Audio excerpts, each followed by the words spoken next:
Apie tą patį klipo kūrybinių procesą ir Kornelijos klausytojų laukiančias naujienas paklausime pačios dainininkės. Sveika. Sveika. Tai daina vis tik nėra naujas vaizdo klipas yra, tai jis nuneša mūsų tokią vasarą, ypatingai dabar, kai už lango tokia stingdanti žiema yra. Kaip tau pačiai vasara? Ar galėtum sakyti, kad mėgstamiausias tavo metų laikas yra? Tikriausiai taip, ypatingai dabar, kai yra atšiauru ir net nušalau, atrodo, veidą beidama iki čia. Tai šiaip gal man pavasaris duoda labai daug tokio įkvėpimo, kad jau ta žaluma pradeda sprogti, nes pati esu gimus kovą, tai labai kažkaip nuo pavasario aš jau pradedu labiau mėgautis metų laikais negu atšiauriais tokiais.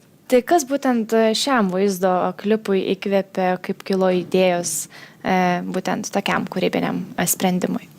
Iš esmės tai kažkaip su operatorium Gvidu Bindoku atsispyrėm nuo teksto, kuris yra labai vaizdingas, jis labai turtingas vaizdais ir kažkaip pats tekstas atrodo padiktavo, apie ką galėtų tai būti. Ir kadangi ir ta kameros rakursas yra toks iš apačios į viršų, su ta idėja, kad iš tikrųjų norisi palinkėti dažniau pakelt akis ir pačiai savo, nes man atrodo kartais užmirštam, ypatingai kai būna šilti orai, būna toks nuostabus dangus ir man atrodo visos medžių viršūnės gražiausiai atsiskleidžia, nežinau, kažkoks pojūtis, pakilėjimo momentas, tai kažkaip labai rėmėmės į tekstą ir iš esmės daug įkvėpimo buvo tiesiog mano gimtiniai, kur aš augau ir tie takai man yra labai, labai išvaikščioti, artimi ir labai tokie brangus giliai širdį.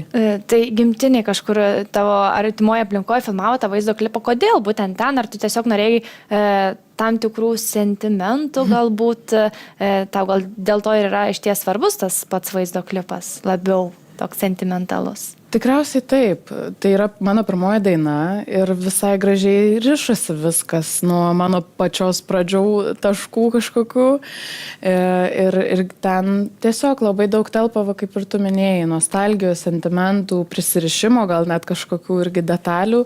Ir kadangi galėjau pasakyti, kur yra Vilkaviškyje, yra toks Paižerių dvaras, tai tikrai galima nekukliai sakyti, kad tai yra Suvalkijos toks perlas ir tikrai labai ypatinga vieta, nes yra tas dvaras prie pat ežero ir tai labai man turi artimumo jausmą. Aš kai galvojau, kur daugiau, aišku, kad pirma mintis ten, kur aš užaugau, ten, kur vaikščiau to parko alėjomis ir kažkaip tie medžiai man tokie irgi turintys savo istoriją ir tas dvaras irgi labai man artimas, nes kažkaip tiesiog labai siejasi ir su mano šeima, tėtis mano ten dirbo ir mano krikštynas buvo, žodžiu, daug detalių ten suplaukė, daug renginių, daug apsupties tokios, nežinau, bohemiškos. Tai labai tas dvaras tiesiog iš esmės brangus man yra kaip iš vaikystės prisiminimų. Iš dalies gal ir suformavo tave tą vietą, padės suformuoti? Aš manau, kad taip, nes vis vien tie pirmieji metai vaiko, kaip yra sakoma, yra praktiškai esminiai, koks jis bus. Tai tikriausiai, kad taip, toj aplinkoj bebūnant, kitokia tikriausiai negalėjau užaugti. Labai įdomu, tokia organiška pabaiga, labai natūrali vaizdo klipo, kur mes matom visus tos vaikščiančius žmonės. Tai kas išties buvo tie žmonės? Ar ten buvo išties kūrybinė komanda, ar tiesiog pašaliniai praeiviai? Visiškai turistų grupė, kuri atvyko matyti į dvarą apsilankyti, nes ta pagrindinė salė, jinai šiaip vadinasi, jeigu aš nieko nemaišau, bent jau būdavo šokų salė ir jinai yra tokia apvali ir yra keli ėjimai ir mes kai filmavomės duris privėrėm, kad nieks nevaikščiotų ir tie turistai tiesiog vienu metu mes baiginėm dainą ir taip užplūsta per duris. Tai buvo visiškai neplanuota, bet galvojom, kad reikia būtinai palikti, nes priduoda labai tokio tikrumo, nežinau, žavesio pačiam klipui, kad visada gali būti tokia pabaiga. Taip. Ar tiesa, kad su šia daina, su šiuo nauju vaizdo klipu, tu tarsi užveri tam tikrą tokį pirmą savo muzikinį etapą ir dabar kursi kažką naujo savo klausytojams siūlysi? Ar gali čia papasakoti apie tas permainas galbūt? Taip, po truputį jau tiesiog žvalgausi į kitus horizontus muzikinius naujus ir kadangi prieš tai jau turėjau koncertą estradoje su grupe ir jau ten buvo naujų kūrinių ir aš jaučiu, kad tiesiog laikas judėti į kitas jau gelmes ir kažkaip ieškoti naujų garsų.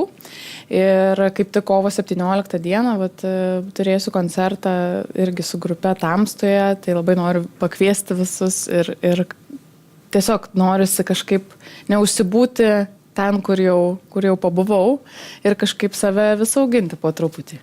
Tai ar įsivaizduoji, jau pradėjo tikriausiai kurti, kaip kitaip skambės tavo muzika?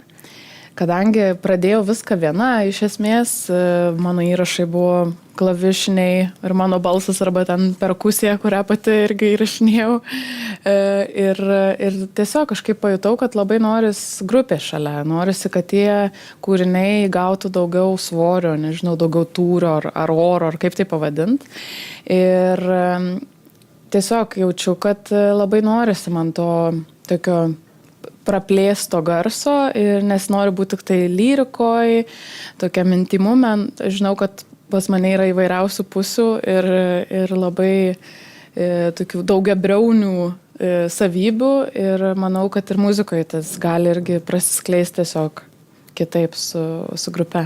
Ar tu galėtum save laikyti alternatyvios muzikos kūrėja, nes tau teko pasirodyti ir alternatyvios muzikos festivalyje, tai kaip ir savo muziką tu pati apibūdintum? Tikriausiai taip. Kažkaip į žanrą nesinori labai įsisprausti, nes, sakau, pradėjau lygtais dainuojamoji poezija, lygtais į lyriką, bet dabar aš jaučiu, kad tas žanras išsiplečia, aš nenoriu būti tik ten. Jaučiu, kad pas mane yra daugiau spalvų ir nesinori kažkaip savęs labai taip apriboti arba statyti žanrą vien dėl to, kad būtų kažkokiam konkrečiam žanrė, nes man atrodo, mes kiekvienas esam platesnis negu tiesiog vienas žodis ar vienas sakinys, žinai. Ačiū labai, kad atvykai į studiją, ačiū už tavo kūrybą. Kovo 17 galėsim tave sutikti. Taip, klube Tamsta. Labai kviečiu. Tai didžiausias sėkmės. Ačiū labai.